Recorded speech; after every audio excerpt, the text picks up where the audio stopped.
I'm happy to open the afternoon session of this important conference. And the first speaker is Natasa Krejic. She will talk about inexact restoration method for finite sum minimization. Sorry, thank you. Thank you, Mina, and thanks to the organizers who invited me here. I'm really happy to participate in this event. So I'm going to, let me see if the screen, does it work now? Can you see my screen? Yes, we can see you. Okay, thank you. So I'm going to present a class of methods which are designed for finite sum minimization, and in particular one result which is obtained in cooperation with Stefania Bellavia and Benedetta Morini from the University of Florence. So it seemed very appropriate for this type of meeting, given that we are all ladies in this work. So the problem that we are concerned with is minimization of a function that has a special shape, and that shape is a sum of finitely many functions. All of these functions fi are mapping real vector space to real numbers, and we are assuming that they are 2 times continuously differentiable. But the key issue is that the number of these functions that we are summing is large, or in some cases even huge. Well, this is a kind of problem that attracts a lot of attention recently, mainly due to the fact that it is appearing in 2 important problems today. One is the problem of supervised learning, machine learning, and another type of problem where we have this optimization problem to solve is in fact optimization of a function that is given in the form of mathematical expectation.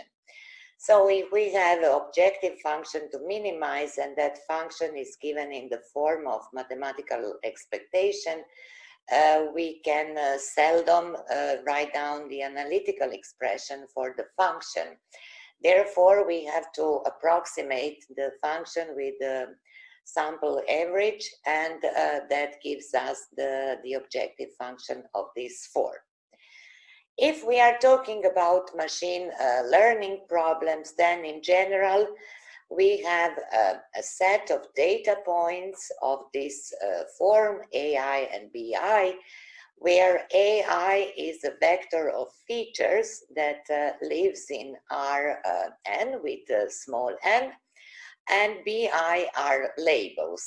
So if we imagine that we have two types of points in our data set, and we want to classify them to type 1 and to type B, then all of these points have features that actually decide if the point is in the class 1 or class 2. BI is the label, in general 0, 1 or -1, 1 for both classes. And in that case, the goal is to predict the correct class of unseen data accurately. So we are working with a training set, but we are actually interested in prediction for the unseen data. Of course, we can have more than 2 classes, we can have several classes, and then just the set of labels is larger.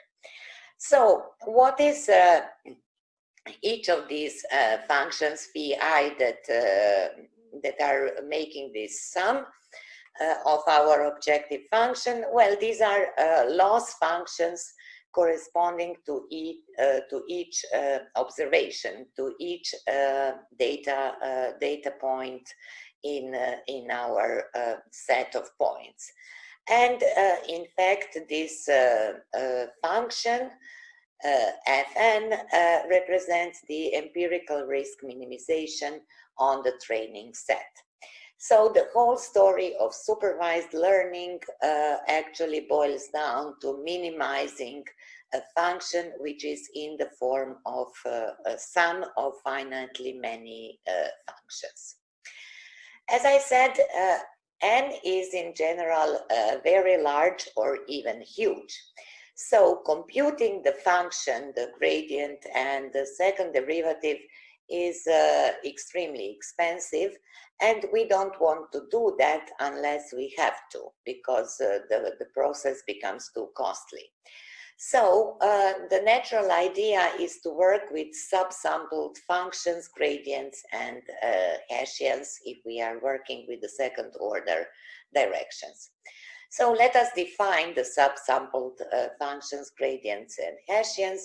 So assume that m is some sample size, in general smaller than n, and then we randomly select a subset of functions vi such that we can form the subsampled function now, which is a sum of only those m functions, and the corresponding gradient, and of course the corresponding Hessian. Let me point out that in general we don't need to take the same sample for the function, for the gradient, and for the Hessian.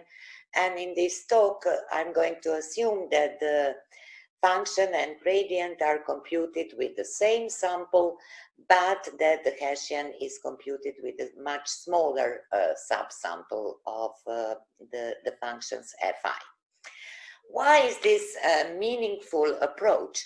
Well, first of all, it decreases the cost of computation, but even more importantly, it is very often the case that the training set actually contains a lot of data that is redundant in the sense that we have the same information repeating in slightly different forms or with some noise.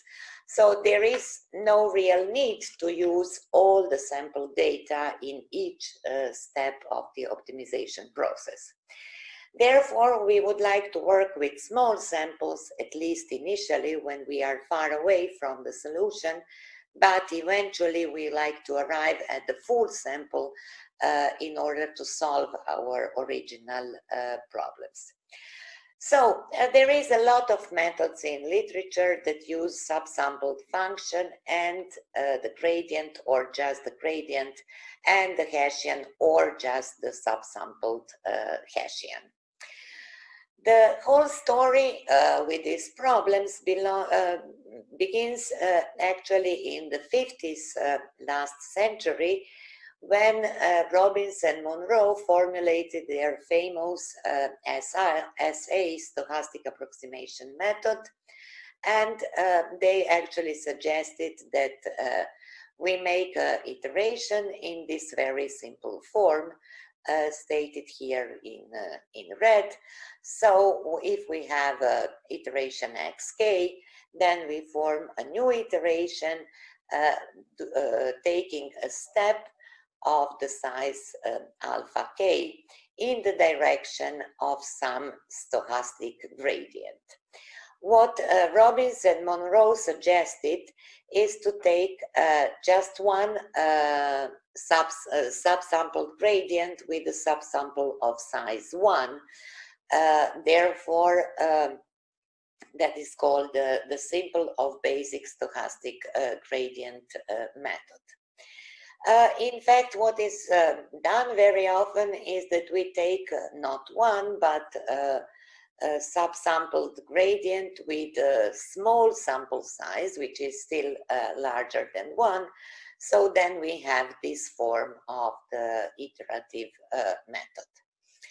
And of course, there are many ways to choose the step size alpha k, which is telling for how long are we going to move along the direction of the negative stochastic gradient. So Robbins and Monroe suggested the step sizes that are actually kind of harmonic sequence. So we have the step size sequence alpha k in such a way that the step sizes are not summable, but the squares of step sizes are summable. And if we look at that basic stochastic gradient method, then we can prove convergence in expectation on the functional values for strongly convex functions, and some results in expectation for non-convex functions. So the key questions that we have to answer if we make a minimization of a function that is a sum of finitely many functions is the following three questions. So if the iteration is of this form, then first of all, we have to decide what is going to be the sample size and k in each iteration. So with what sample are we going to compute approximation for the objective function f and k, then the gradient, and perhaps the Hessian with probably smaller sample size, so not even nk, but some dk, which is in general much smaller than nk. If we have decided the sample size, then we need to decide the search direction dk, because we have several possibilities that are coming from classical results on optimization. And in general, the important question is, are we going to use first order directions like negative gradients, or we are going to use some second order direction, probably inspired by the Newton method in this framework. Of course, first order methods are much cheaper, but they converge slower, sometimes painfully slow. Second order methods are more expensive, but they converge faster, assuming that we find a sophisticated way to implement them. And then finally, we need to decide on the step size. In general, one obvious possibility is to take the constant step size, so take alpha k is equal to some alpha in all iterations. That is fine, because we don't need to do any work to compute the step size, so it is kind of cheaper. But to make the method convergent, in general, we need to make that step size very small, and then we are moving very slowly. So it is the question of step size has been the subject of many research works. So let us see what are the possibilities. Well, one obvious idea is to do some constant increase in the sample size. So we have some kind of heuristical approach where we say that in each step we will increase the sample size for 10% or for 15% or whatever increase seems suitable. That is, of course, very simple, in many cases efficient, but the trouble is that it is not really connected with the problem that you are solving. So, as in heuristic methods, you don't have a very clear idea what is going on and what is the best way to proceed in your problem that you are actually solving. Another idea is to introduce some connection between the sample size and the progress that we are making in our optimization process.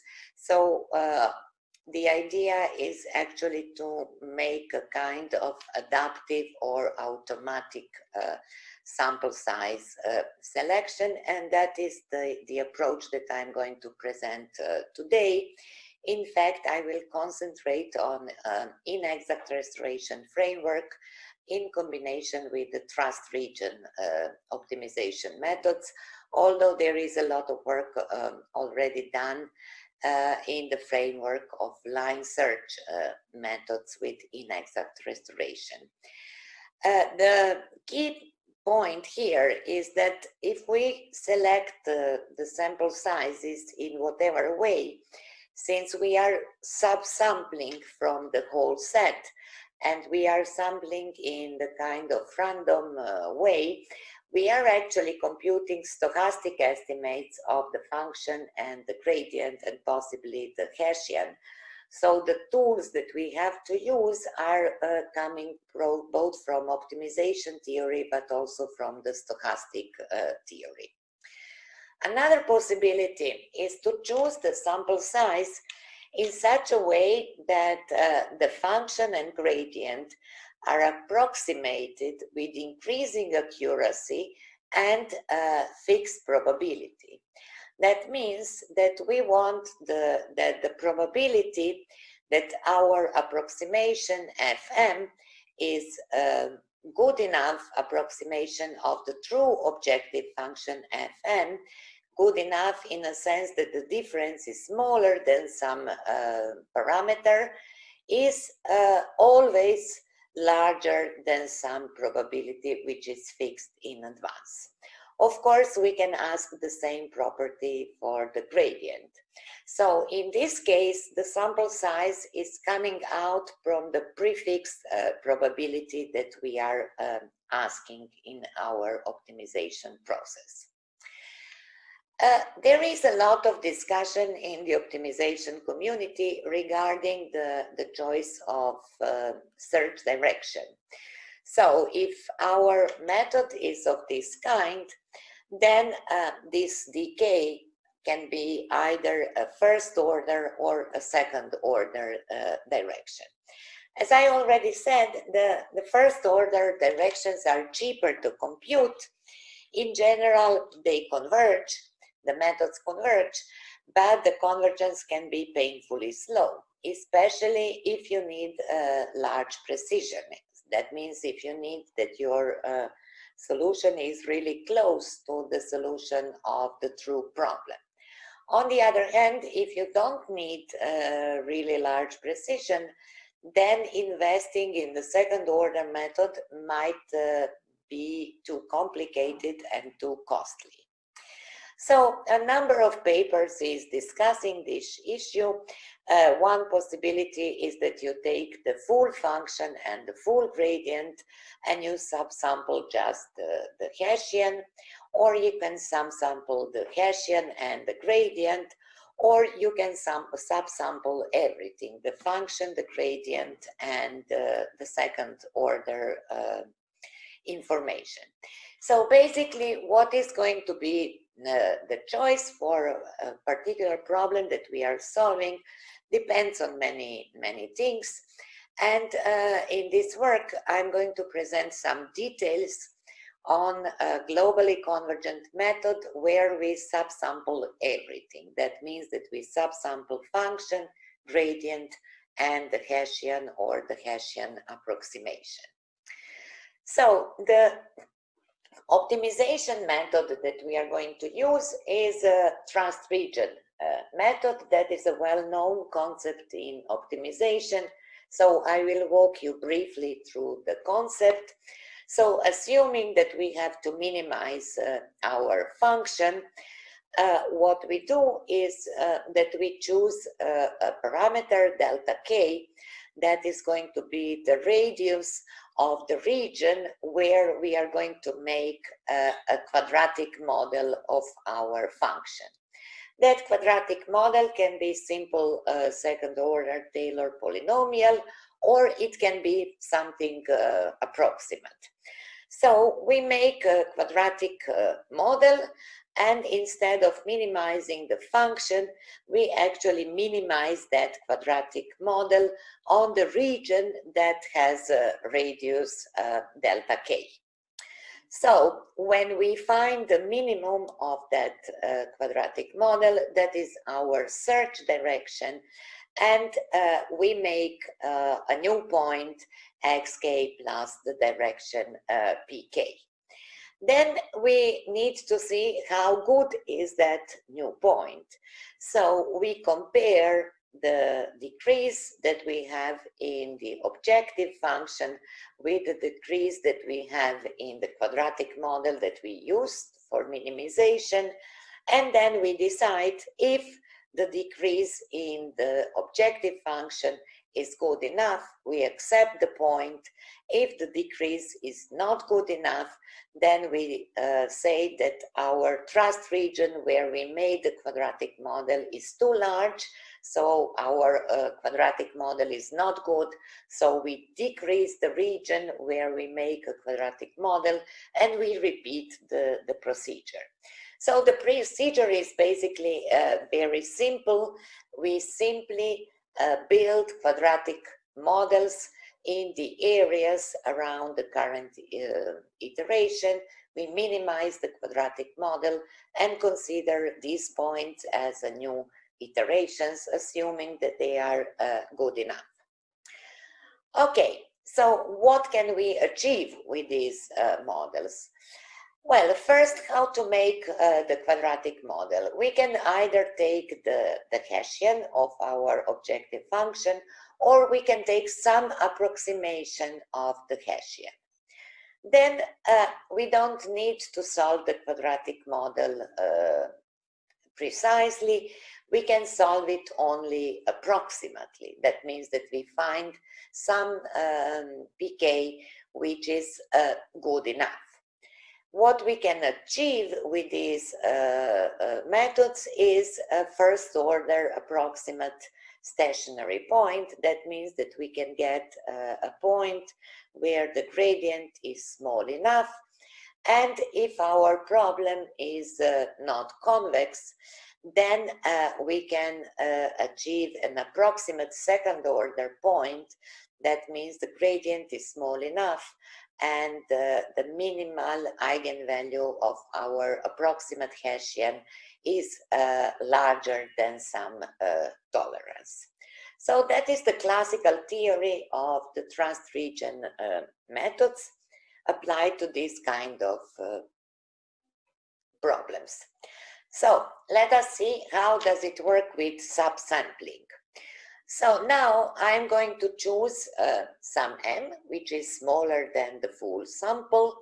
I'm going to choose a random subsample of all points, and I'm going to choose randomly some subsample which is even smaller than my subsample that I use for the function and for the gradient. So what do we do? Instead of making the quadratic model of the true function, we make a quadratic model of the subsampled function. So we have a subsampled function, subsampled gradient, and subsampled Hessian on a set D, which is even smaller than the set determined by n. And we minimize this quadratic model.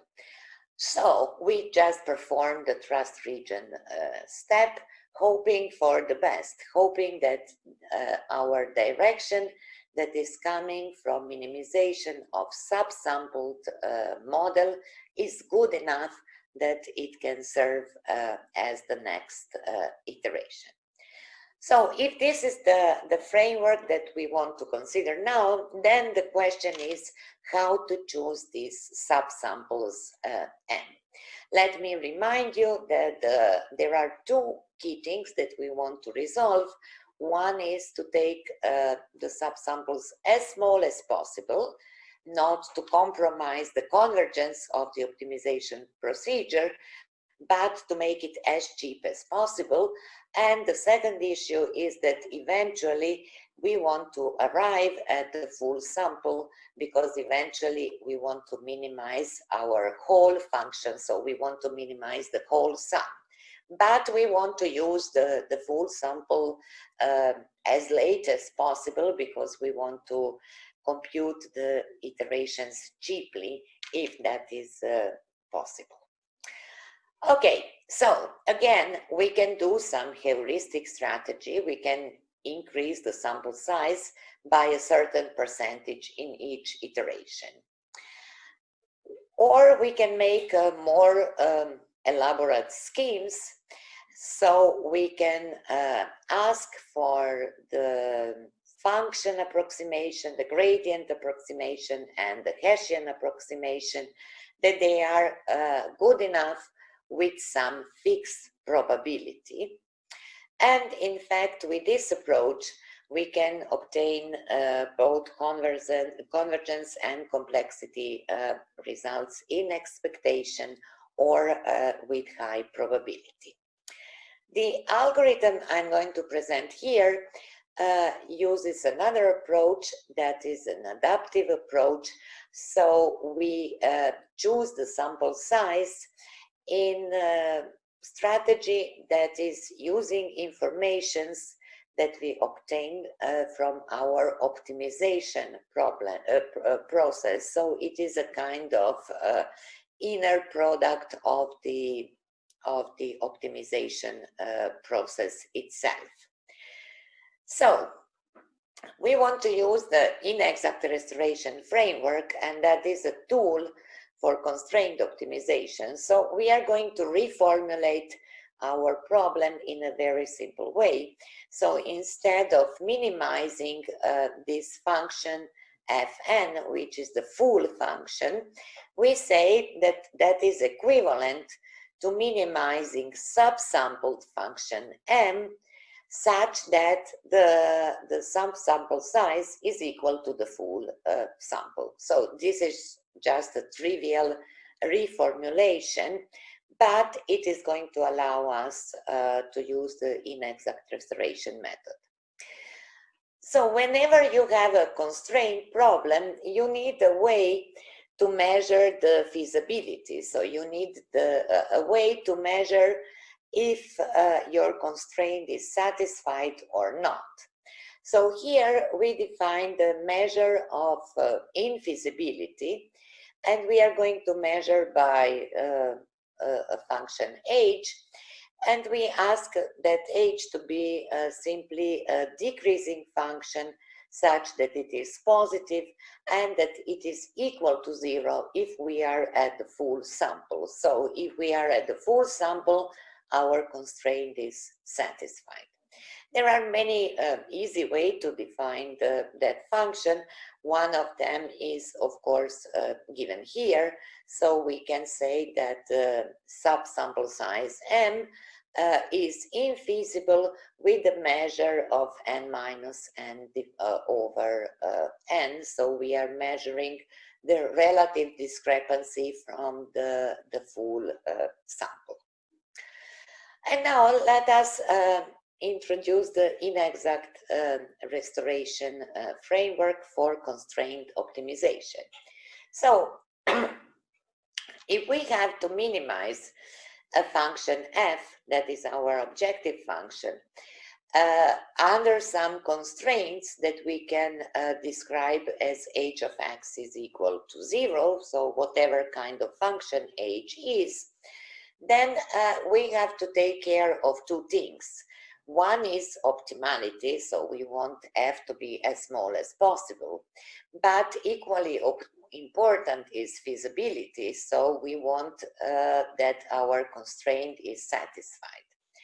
One possibility of taking care of both of these things is to make a merit function written here in sorry, in blue, where this theta is a parameter which is actually connecting the optimality and feasibility. So if theta is a scalar which is not equal to 0, which is bounded away from 0, then minimizing this merit function, we can manage to achieve both goals: to get the optimal value of the function f, the minimal value of the function f, and a feasible point x, the point where h is equal to 0. Because if theta is from 0, 1, not equal to 0, then 1 minus theta is non-zero. So whenever you have that h of x is not equal to 0, you can further decrease the merit function. The advantage of inexact restoration approach is that you can treat the feasibility and optimality in a kind of modular way. That means that you can improve them separately, and that is very good for the kind of problem that we have, because our objective function is very expensive and our constraint is very simple, very cheap to improve. So it is good that we can separate these two things because they are not the same level of cost. So let us see how we can do that. So assume that we have xk, that is our current iteration, and that we have the penalty parameter theta k, which is defining our merit function at the iteration xk.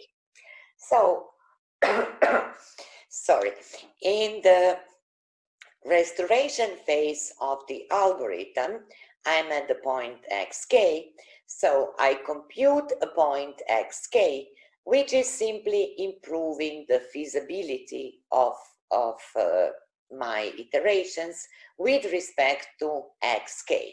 So yk has better feasibility. That means that the discrepancy from 0 in the constraint is smaller. So I improve the feasibility. Then I compute the new penalty parameter, theta k plus 1, and then starting from this point, yk, I try to improve optimality, but not with respect to the xk, but to the respect with respect to the point yk. So I get the point xk plus 1. The point is that when I improve feasibility, I might deteriorate optimality.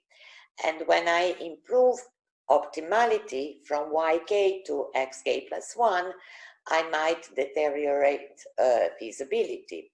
But we are going to do that in a controlled way, so we are going to get overall decrease in the merit function.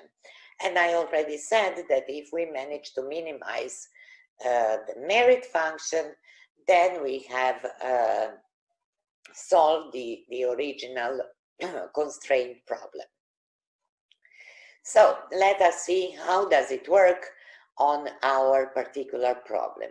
So our problem is to minimize the subsampled function with the constraint that the subsample size is equal to the full sample. Given that inexact restoration framework improves feasibility gradually, so not all iterations are feasible, this gives us possibility of gradually increasing the sample size, but what is even more important, we also have the possibility to decrease the sample size if we are working with a precision that is too large. So we make the merit function taking the objective function plus 1 minus theta, the function h, which is measuring the infeasibility, and we take this simple infeasibility function. So at the restoration phase, we improve feasibility. Basically, that means that we increase the sample size. And then we go to the optimality phase. What we do there is we try to save some evaluations. So we look for the sample size that might be smaller than the one that we decided in the first step. Then we form the quadratic model, we compute the trust region step, we compute the new penalty parameter and see if we can accept the new iteration. Of course, instead of this trust region, which is actually the optimization method that we are using, we could have used some another method. And there are results for other methods as well. I will concentrate on trust region here just to make it more specific and to try to explain the idea better. So what do we do in the restoration phase? We want to improve the feasibility. So what do? Well, we take a new subsample size, that is nk plus 1 tilde, such that we decrease infeasibility. So R is a constant from 0, 1, so we want constant decrease in infeasibility. And then we try to go a step back. So we try to choose a value nk plus 1, which is smaller or at worst equal to nk plus 1 tilde that we got in the feasibility phase. Of course, it is connected with the trust region size delta k, so it is connected with the optimization procedure, and we make the quadratic model of our function with nk plus 1 and the Hessian approximation, which is even smaller. We are not specifying the sample size for the Hessian at this moment. Then we solve the trust region problem with these subsampled parts, and we now have the point. So we need to compute the new value of the penalty parameter. How we do that? Well, we compute the new penalty parameter in such a way that we look at this function, which is measuring the progress that we have in the objective function with respect to the quadratic model, and we also have a term that is measuring the feasibility.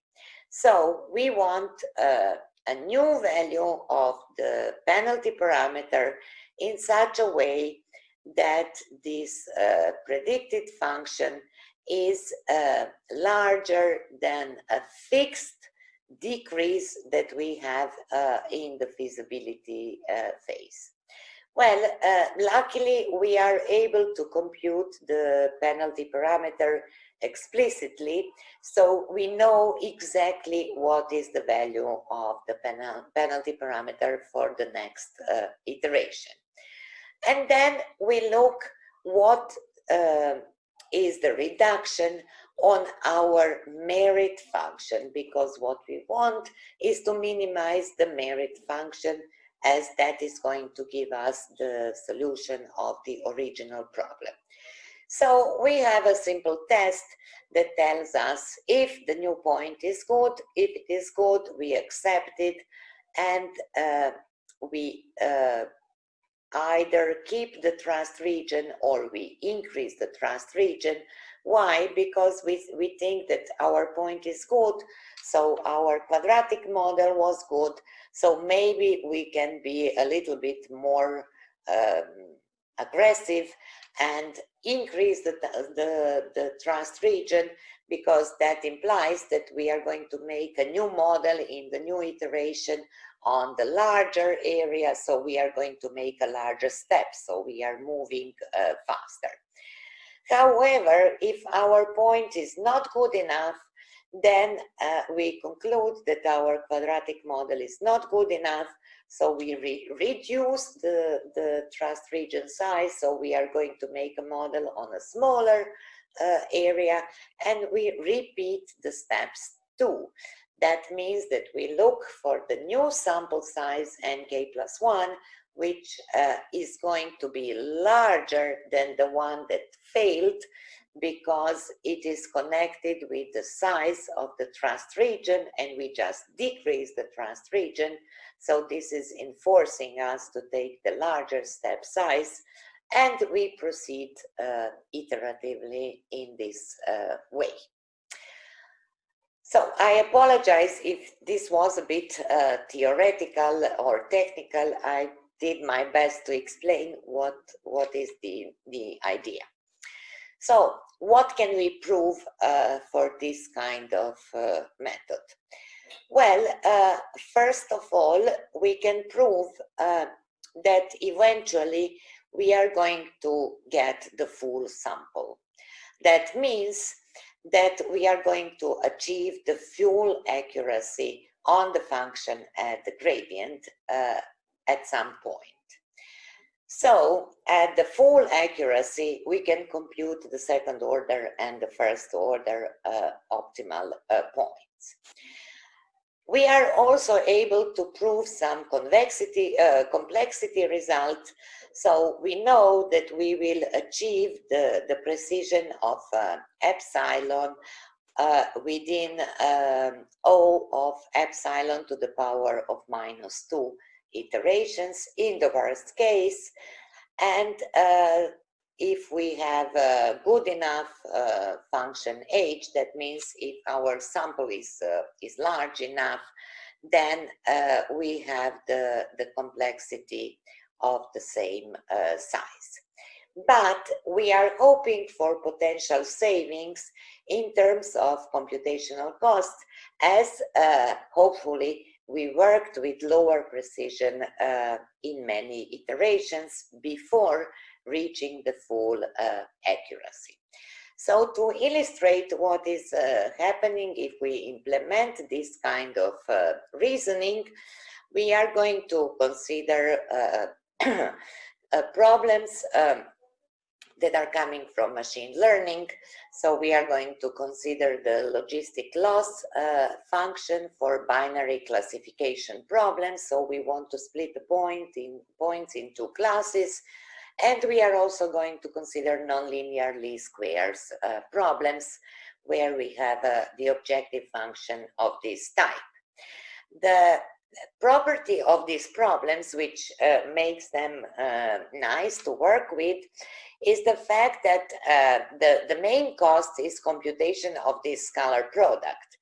But once you compute this scalar product that is appearing in the objective function in both problems, you can reuse that scalar product for the gradient and for the Hessian. So in fact, computing gradient and Hessians is not that expensive in this kind of problems.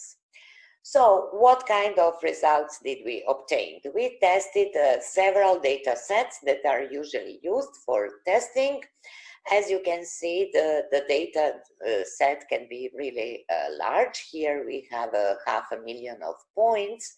The dimension or the number of features can also vary from only 9 to 5,000 in the Gizet data set.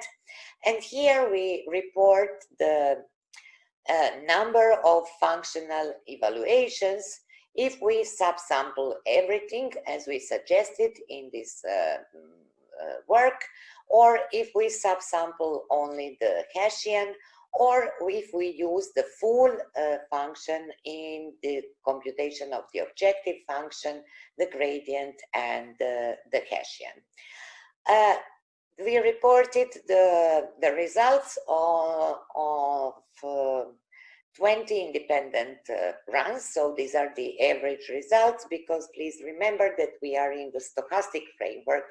So when I start the algorithm 2 times, I'm not getting the same path of the samples, so results can be different.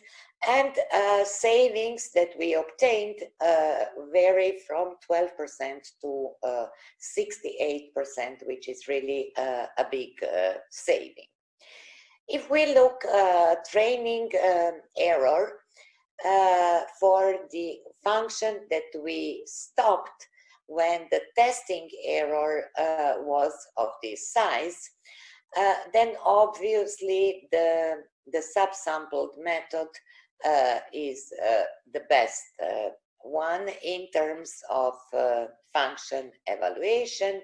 The same is true on the another data set where we even managed to get out of the procedure before we reach full accuracy, because the testing error was very good. And the same is true for the mushroom problems. However, the interesting thing that I wanted to show you at the end is how is this sample size actually behaving during the iterative procedure. So you have this dotted line, which is a simple heuristic where we increase the sample size for 20% in each iteration. While the adaptable sample size is represented by these stars here, and you can see that first it is increasing, but then it starts decreasing because we don't need that much precision. Then it increases again and decreases again, and then it increases very slowly. So in fact, we achieve the fuel accuracy only after 20-something iterations. So obviously, we saved a lot of computational effort. So to conclude, I tried to give an overview of the optimization methods, of the important issues in the optimization methods for minimizing finite sums that are coming from machine learning. We also suggested a new second-order method which can be used to solve these problems. The important feature is that we are not assuming convexity in any kind of result. We have the adaptive choice of the sample size, and we use the subsampled functions and derivatives, but we managed to maintain the standard trust region properties.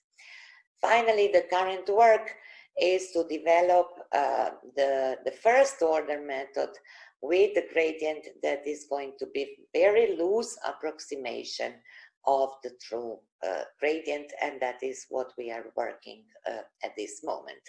These results are mainly coming from this paper and other references that I have shown during the presentation. Well, thank you for your attention.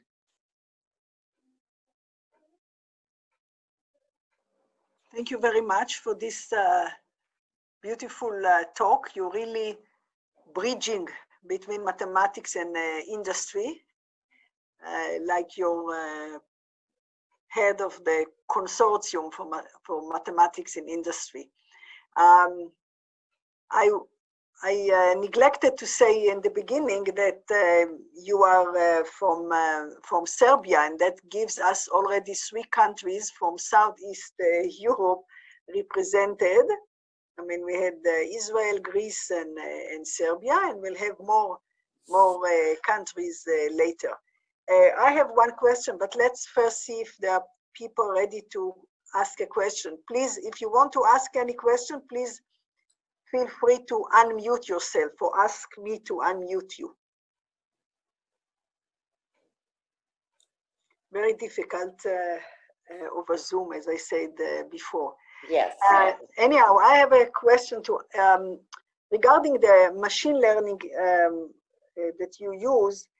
I simply need myself for some work, something which is more geometric machine learning, and this is not so common. So I just wonder if your work can be adapted to geometric machine learning.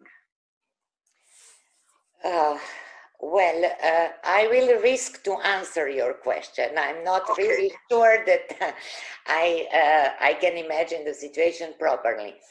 But in fact, if we could have a good way to define what would be the invisibility in the case of geometric approach, yeah. I guess that we would be able to use the same kind of reasoning. So let's say defining what is